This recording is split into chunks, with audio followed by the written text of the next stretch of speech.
posturas conservadoras, y no hay que hacerles el caldo gordo. La verdad es que actuamos de conformidad con la Constitución.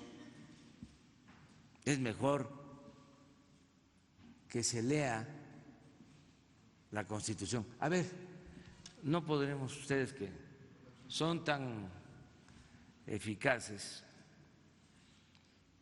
todo ese equipo,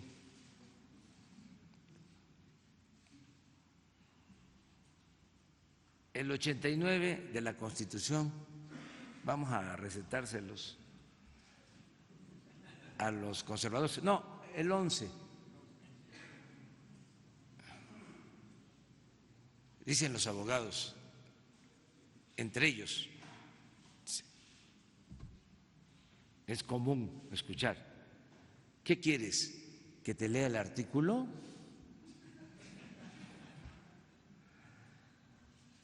Entonces, no está de más, ¿no? Aparte de lo que establece la Constitución, México ha participado en convenciones sobre asilo y nos apegamos a esas dos convenciones, una de los años 20 del siglo pasado, de La Habana, y otra convención de los años 50 de Caracas, Venezuela. Entonces ese es el marco legal. Lo demás, pues son pasiones. Aquí debe estar. Sí, pero es un párrafo. El de abajo, ¿verdad?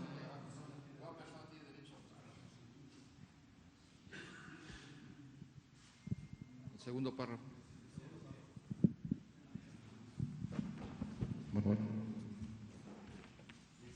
Sí, el segundo párrafo.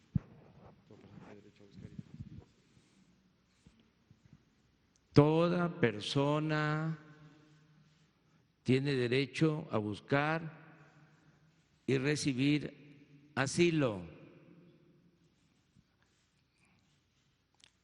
¿Cuántas veces lo van a hacer? ¿A repetir? El reconocimiento de la condición de refugiado y el otorgamiento de asilo político se realizarán de conformidad con los tratados internacionales a los que hice referencia.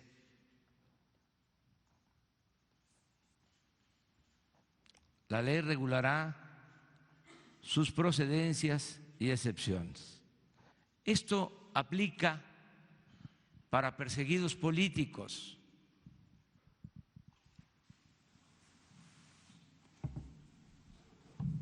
Por eso actuamos como lo estamos haciendo.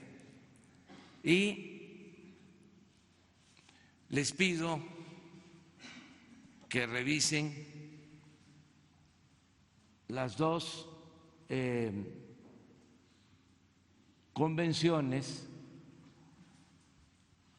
a las que hice referencia, porque ahí se define sobre las libertades de quienes reciben asilo,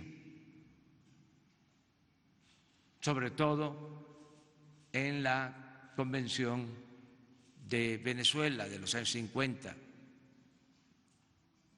Ahí está estipulado, establecido. Entonces actuamos de conformidad con nuestra Constitución y de conformidad con el derecho internacional. Y ya lo demás, pues tiene que ver con las posturas políticas, ideológicas que se tienen. pero no vamos nosotros a meternos en esta polémica.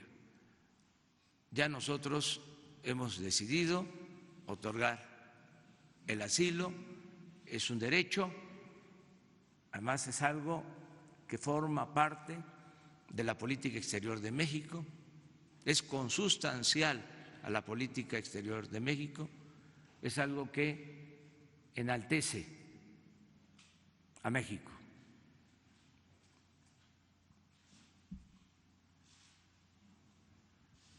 Y espero comprendan, tanto al interior del país como en el extranjero, que se trata de una política que viene de lejos, que tiene que ver con la defensa de los derechos humanos, la protección a perseguidos políticos, que como ya lo hemos dicho en muchas ocasiones, se ha puesto en práctica hasta en momentos muy difíciles. México le ha dado albergue, protección, refugio a integrantes de las comunidades judías, libanesas, españoles, dirigentes perseguidos durante el estalinismo, como el caso de Trotsky, lo que se hizo con el asilo a quienes fueron perseguidos durante los años 70 por el establecimiento de dictaduras, de golpes de estados en el Cono Sur. ¿Cuántos de nosotros que estudiamos en la UNAM o en otras escuelas tuvimos en ese entonces maestros de Argentina, de Chile, de Bolivia, de Ecuador, que llegaron refugiados, en el caso de Chile, por el golpe de Estado de septiembre de 1973,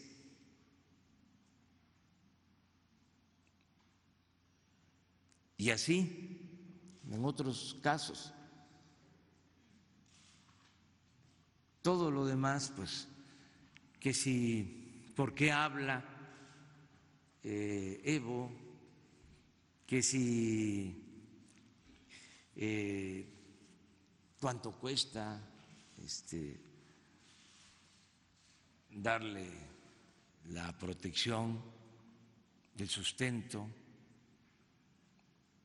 Todo eso, con todo respeto, es secundario, no es esencial. Y les diría que en algunos casos todo ese tipo de cosas está muy cercano a la mezquindad.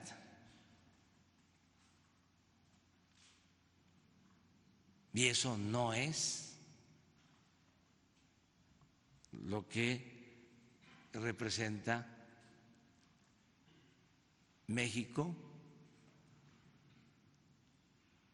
Si hay respeto a nuestro país en el mundo, es por nuestra actitud generosa y fraterna con otros pueblos.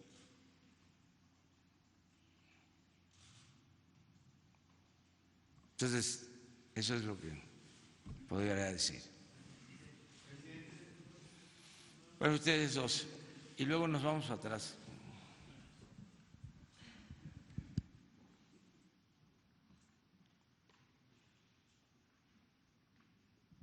Buenos días, presidente. Marco Antonio Olvera, del periódico. Le voy a leer un texto del periódico, ahorita le voy a leer un texto, perdón, del 4 de noviembre de este año, fechado en Nueva York, del Premio Nobel de Economía Joseph E. Stiglitz.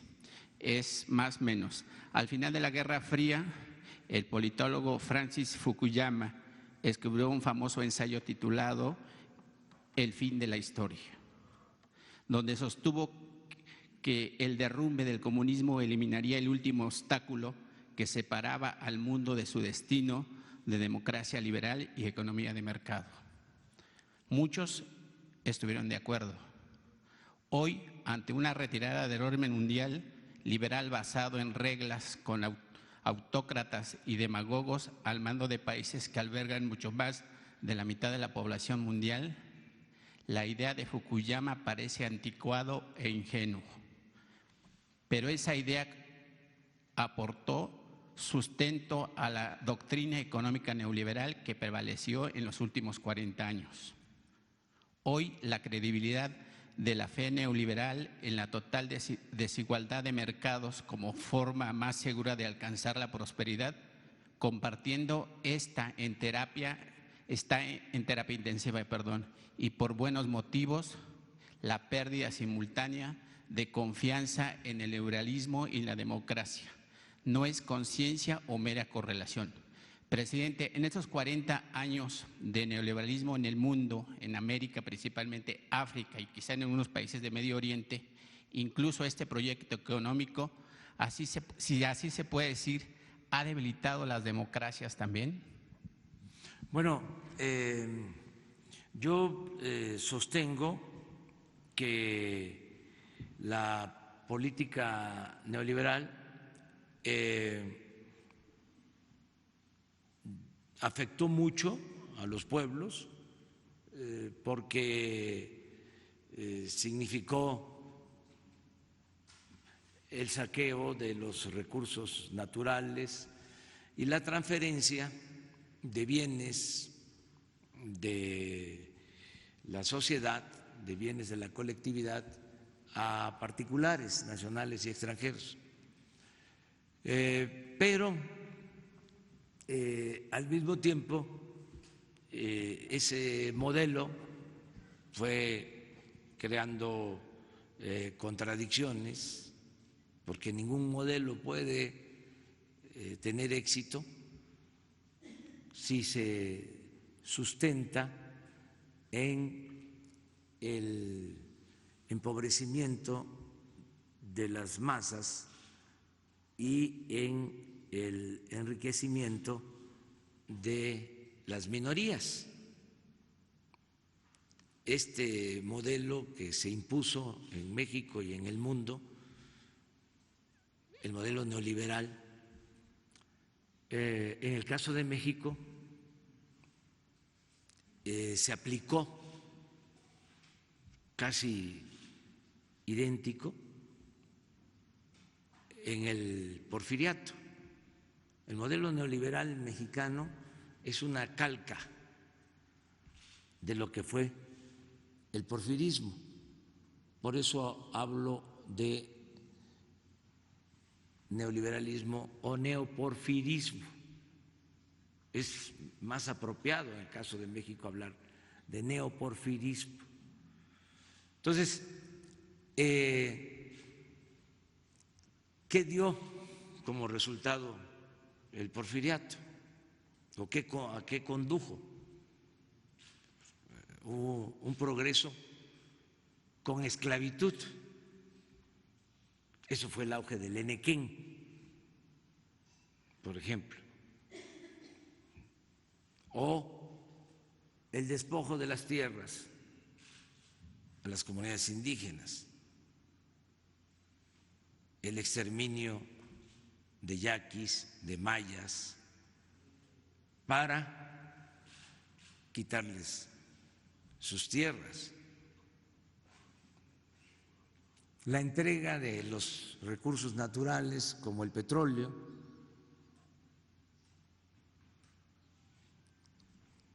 las minas, por ejemplo, Cananea prácticamente no existía.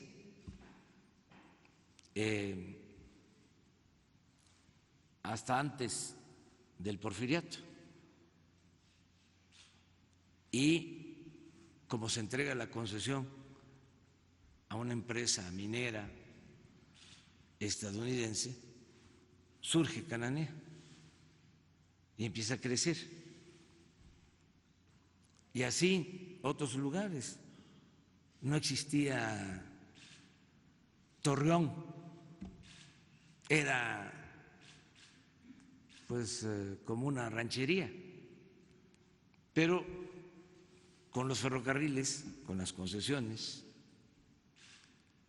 se convierte en una estación del tren importante, en un cruce de trenes, y crece Torreón. Pero al mismo tiempo que se da ese crecimiento sin justicia, ese progreso sin justicia,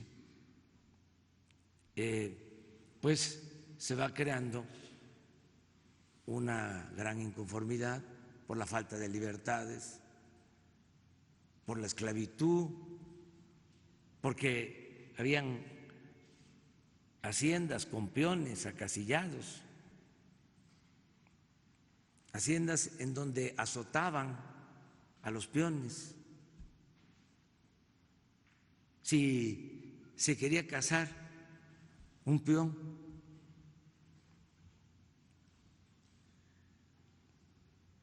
le tenían que pedir permiso al amo. Hay una parte de una novela de ese entonces, en un diálogo donde Perico, que era un peón, le dice a Casilda, su novia: ¿me querés, Casilda? Y Casilda le contesta: ¿quién sabe si quiere el amo? Pero eso se da hace 100 años, apenas. La esclavitud es abolida en México en 1914, 1915, hace 100 años. Entonces, eso que existía de injusticia, por ese modelo, fue lo que condujo a la revolución. Por eso los peones secundaron al movimiento revolucionario, los obreros lo mismo. Imagínense trabajar 16 horas diarias por 25 centavos, sin día de descanso. Entonces no podemos olvidar la revolución. Mañana estamos invitados al desfile. ¿Cómo vamos a olvidar eso? Pero regresando al planteamiento de Stiglitz, yo diría, está demostrado, al menos en el caso de México, que un modelo que oprime, que empobrece al pueblo, no tiene viabilidad, no tiene futuro. Tarde o temprano produce inestabilidad, violencia e ingobernabilidad. Nosotros tenemos que celebrar que de manera democrática, sin violencia, logramos hacer a un lado el modelo neoliberal o neoporfirista. Por eso no debemos de sorprendernos si hay reacciones, si hay resistencias. Esto es normal, Pero estamos avanzando en la transformación por los cauces democráticos. El neoliberalismo no pudo destruir la democracia.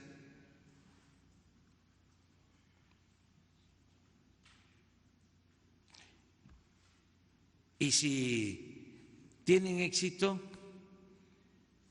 los conservadores utilizando la fuerza, no deja de ser transitorio.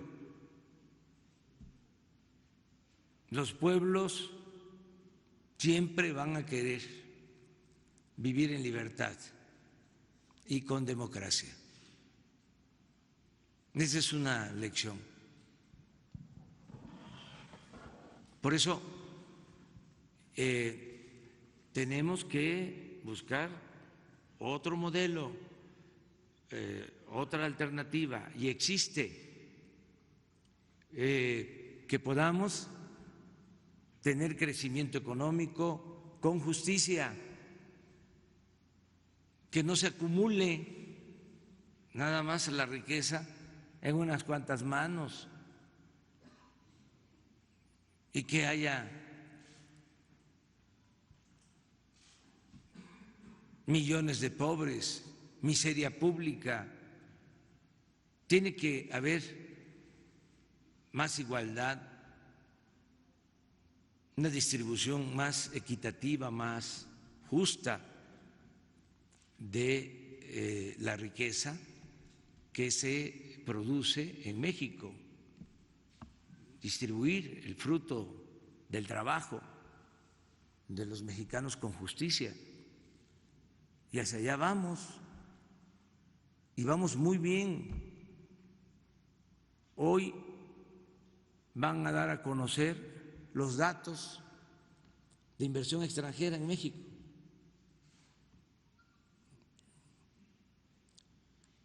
Y van a sorprender los datos sobre crecimiento de inversión extranjera, porque vamos muy bien. Entonces, tenemos una economía que está sólida, fuerte, y al mismo tiempo estamos actuando de manera democrática, se respetan los derechos individuales, no se afectan intereses utilizando al Estado para eso, no se fabrican delitos, no se persigue a nadie, no se violan derechos humanos, se garantiza la libertad de expresión. Nunca vamos a censurar a nadie y vamos caminando. Entonces, sí es evidente que, al menos en México, el neoliberalismo resultó un rotundo fracaso. Y esto lo expongo en el libro. ¿Y por qué? Entre otras cosas, por la extravagante corrupción que imperaba. Estamos buscando acabar con la corrupción. Nada más les digo, miren cómo empieza. No, les voy a, porque si no la editorial me va a reclamar, es decir, ya no lo van a comprar. Fíjense cómo empieza el libro, el capítulo 1. La corrupción fue por mucho tiempo,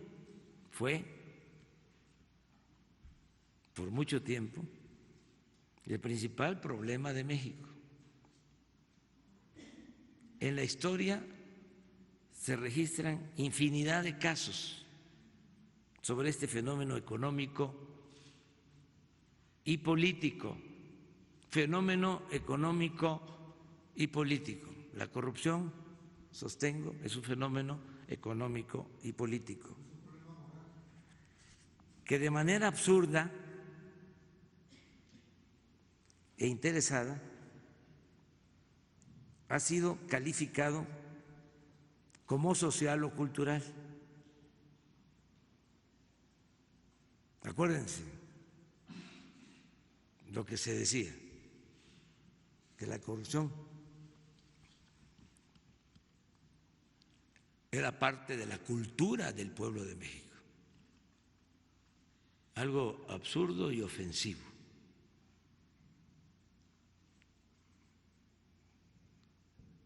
Apenas desembarcó en Veracruz el conquistador Hernán Cortés y sin ningún fundamento legal, porque eso se puede probar, no había ningún fundamento legal, se autonombró alcalde, fue el primer fraude.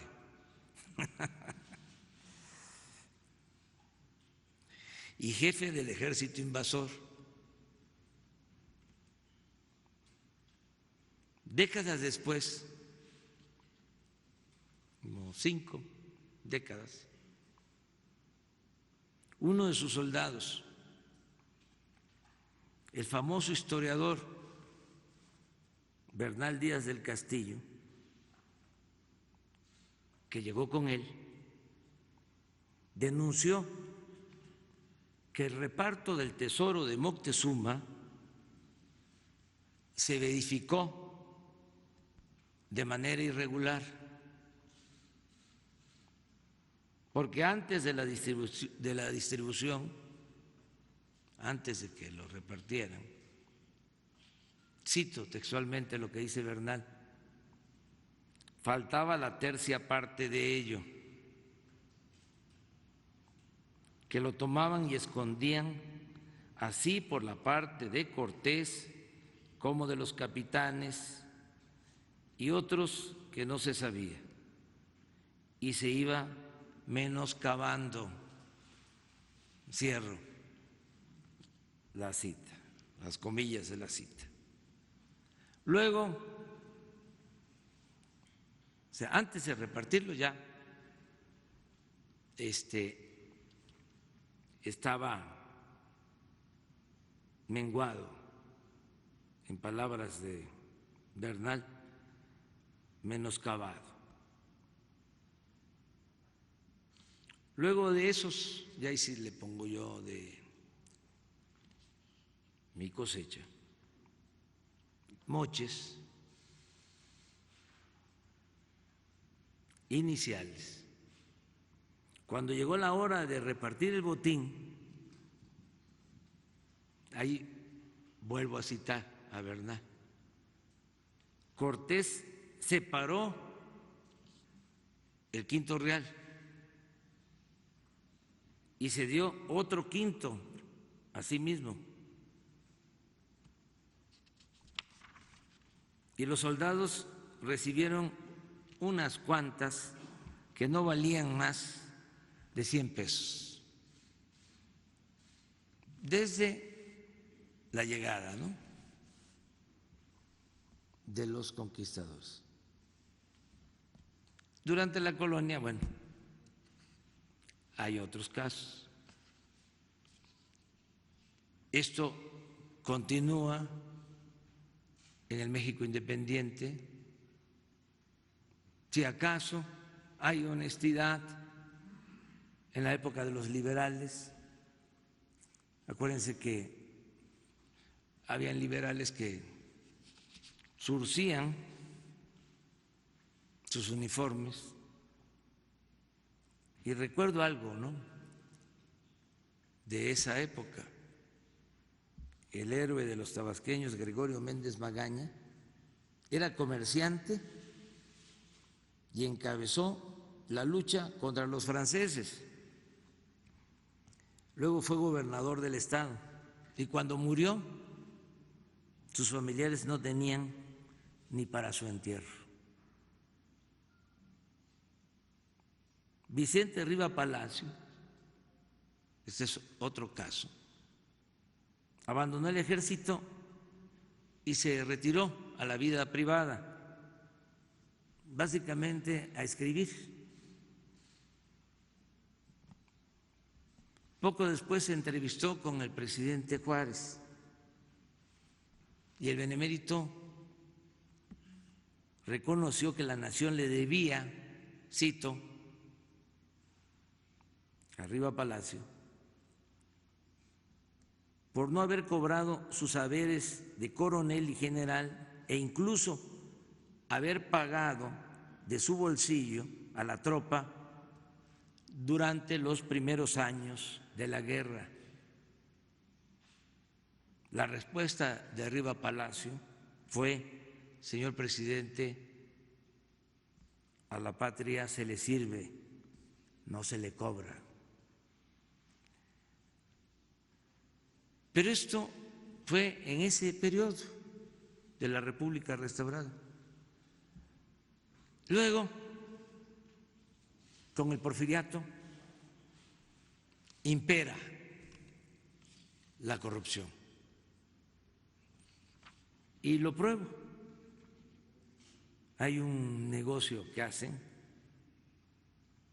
Había un ferrocarril al inicio del porfiriato, que lo había construido o lo inauguró Sebastián Lerdo de Tejada, el primer ferrocarril de la Ciudad de México a Veracruz, 600 kilómetros, y se había hecho con presupuesto público. Inicia el porfiriato y venden acciones de ese ferrocarril y las venden pues abajo de su precio. Se cotizaban esas acciones en 16 libras esterlinas en Londres y las vendieron en 10 libras esterlinas las acciones. Y a los 6 meses uno de los compradores firmó como testigo en la boda en que se casó Benito Juárez con Carmelita Romero Rubio.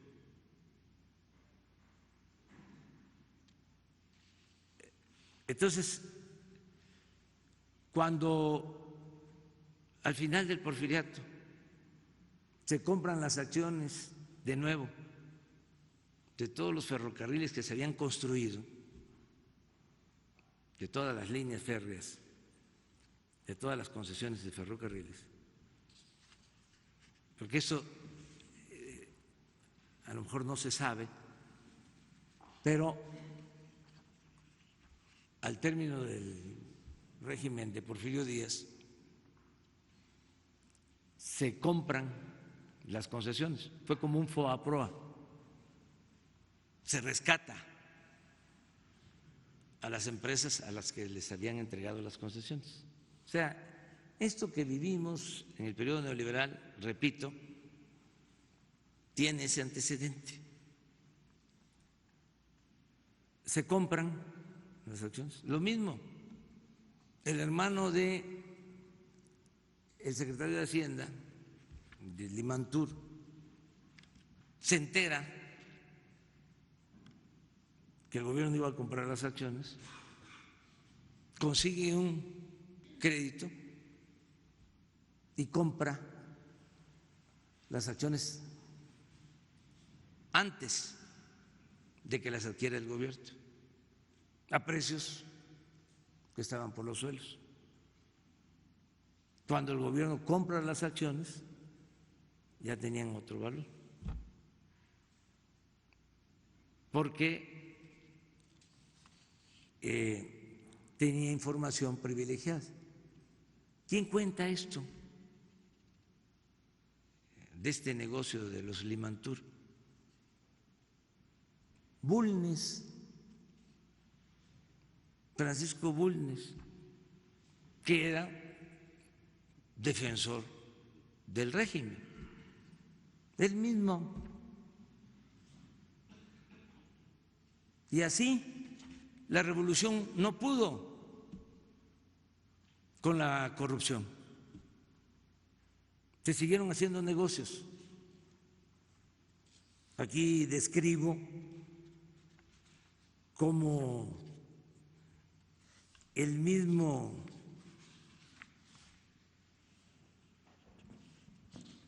Álvaro Obregón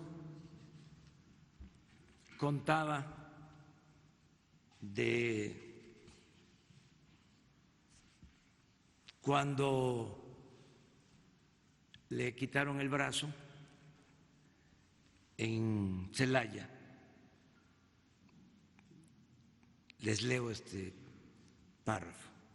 Obregón solía narrar que cuando perdió un brazo en la batalla de Celaya, enfrentando a las tropas de Francisco Villa, sus hombres buscaban y buscaban la extremidad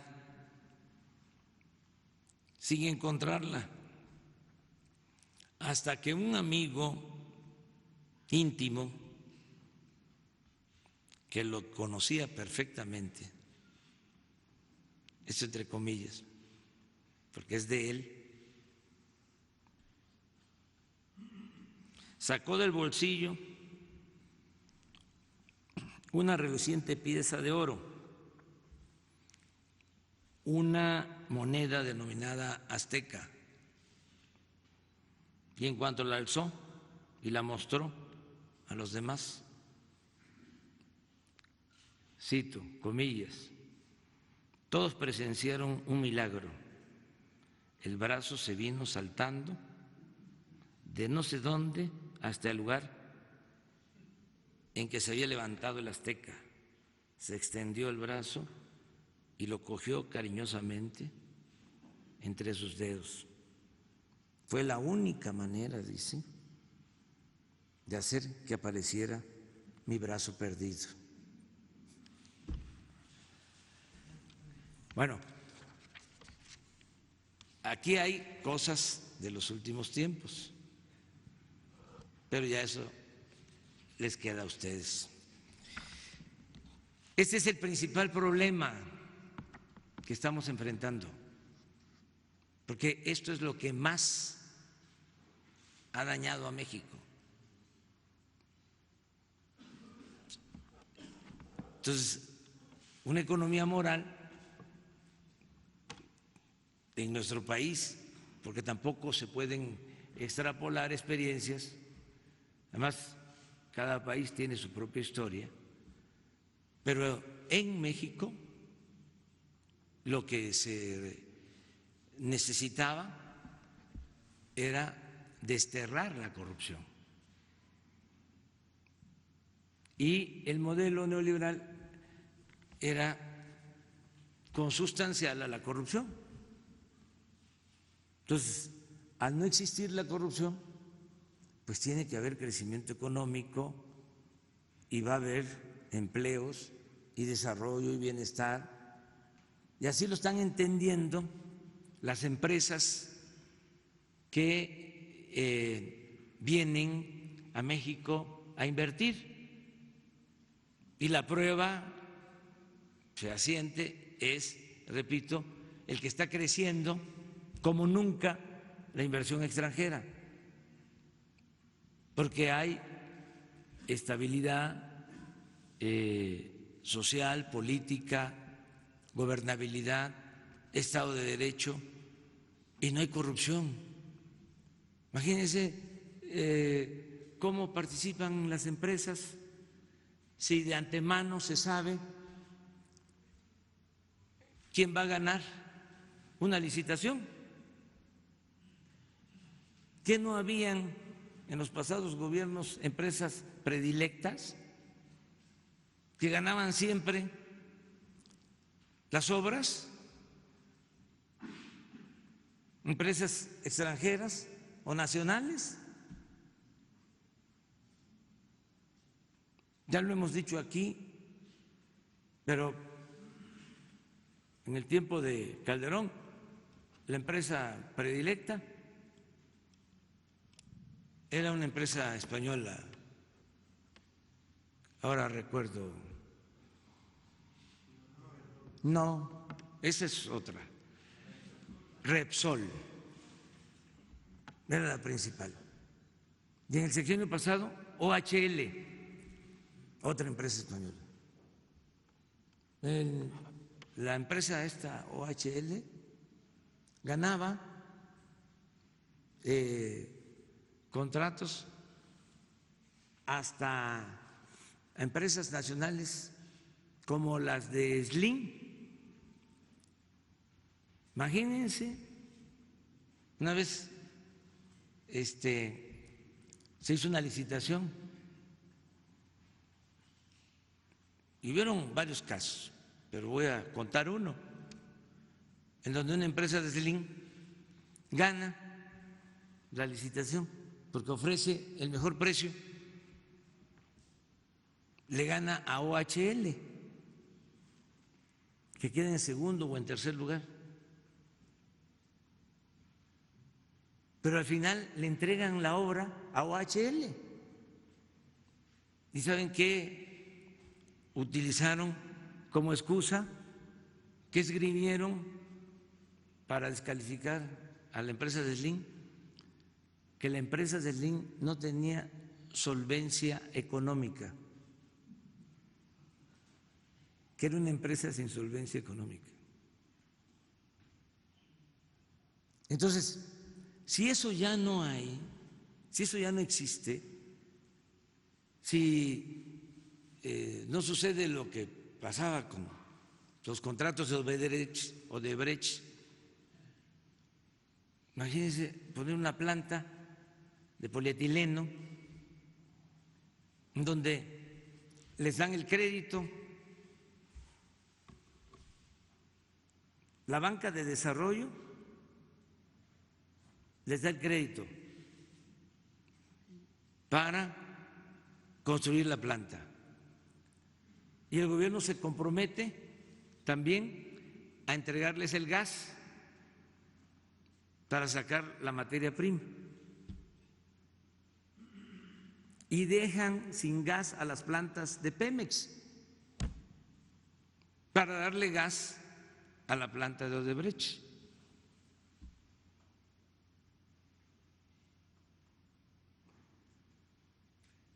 Y si se continúa así, pues nunca podríamos salir adelante. Entonces, el principal problema es la corrupción.